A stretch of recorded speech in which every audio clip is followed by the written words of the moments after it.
Ziarah makam merupakan salah satu bentuk amalia ibadah pendekatan diri kepada Allah Subhanahu wa Ta'ala, dalam rangka mengingatkan diri bahwasanya setiap jiwa manusia pasti akan mengalami kematian, sehingga dengan hal tersebut diharapkan dari setiap individu manusia dapat memiliki bekal amalia-amalia kebaikan yang pernah dilakukan selama hidupnya di dunia. Ziarah yang kami laksanakan kali ini adalah ziarah makam-makam waliullah di sekitar Kabupaten Banjar dan Kabupaten Martapura. Untuk menuju lokasi pemakaman tersebut diperlukan waktu perjalanan selama 2 jam dengan menggunakan kendaraan roda 4 dari kota Banjar Baru menuju daerah Kalampayan di Kabupaten Banjar, di mana jarak tempuh tersebut sekitar 30 km. Di sepanjang perjalanan mendekati komplek makam Kalampayan, kita akan menyaksikan banyaknya pengemis yang meminta-minta di pinggiran jalan. Pengemis tersebut berasal dari orang-orang sekitarnya, baik yang tidak mampu, orang tua jompo, maupun anak-anak kecil.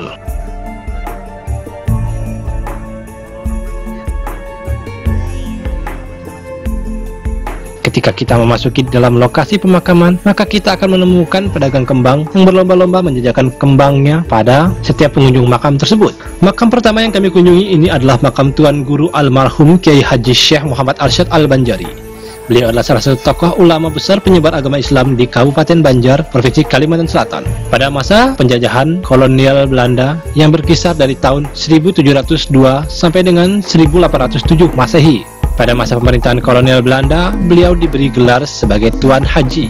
Gelar tersebut beliau sandang setelah beliau kembali pulang ke tanah air Indonesia setelah menunaikan ibadah rukun haji dan menuntut ilmu agama Islam di tanah suci Mekah Al-Mukarramah. Banyak keistimewaan yang telah Allah Subhanahu wa Ta'ala berikan kepada beliau semasa beliau hidup yang sering kita kenal sebagai karamah waliullah. Keistimewaan ini pernah beliau gunakan dalam mengatasi berbagai macam permasalahan yang muncul di lingkungan sekitarnya sebagai bukti kebesaran Allah Subhanahu wa Ta'ala melalui kekuasaannya pada orang-orang soleh.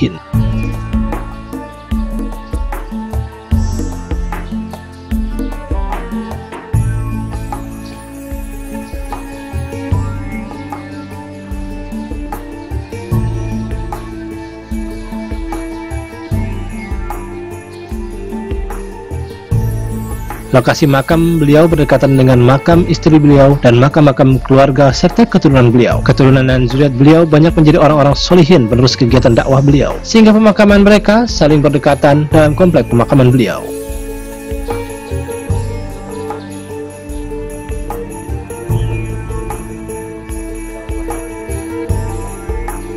Sebelum masuk ke dalam lokasi makam Tuan Guru almarhum Kiai Haji Zainal Ilmi, kita akan melewati lorong pasar kecil para penjual souvenir lokal dan foto-foto orang solehin yang telah wafat. Beliau merupakan salah satu tokoh ulama besar penyebar agama Islam di daerah Kabupaten Banjar, Provinsi Kalimantan Selatan. Beliau merupakan keturunan keempat dari Kiai Haji Syekh Muhammad Arsyad Al-Banjari. Beliau yang terlahir pada tahun 1304 Hijriah di daerah Dalam Pagar, Kabupaten Martapura, dan meninggal dunia pada tahun 1375 Hijriah di daerah Karangintan sepulang kegiatan beliau berdakwah. Beliau memiliki jiwa sosial yang sangat tinggi. Hal ini terlihat bahwasanya beliau suka menyantuni para fakir miskin dan janda-janda tua. Sungguh betapa tingginya ilmu beliau hingga menyembunyikan sifat kedermawanannya. Tiada orang yang mengetahuinya. Kalau diceritakan, beliau membagi-bagikan ketika malam tiba secara sembunyi-sembunyi, dan ketika pagi menjelang fakir miskin dan janda-janda tua yang diberikan sedekah kaget dengan rezeki yang ada di depan rumah mereka. Hal yang demikian terus-menerus terjadi selama beliau masih hidup. Ziarah makam terakhir yang kami kunjungin adalah makam Tuan Guru almarhum Kiai Haji Muhammad Zaini Abdul Ghani, atau yang lebih dikenal dengan Tuan Guru Sekumpul. Makam ini terletak dalam kompleks Sekumpul, Kabupaten Martapura, yang bersampingan dengan rumah dan surau beliau sewaktu beliau masih hidup. Beliau merupakan salah satu tokoh ulama besar pensyiar agama Islam pada beberapa dekade terakhir untuk daerah Sekumpul, Kabupaten Martapura, Provinsi Kalimantan Selatan dan sekitarnya.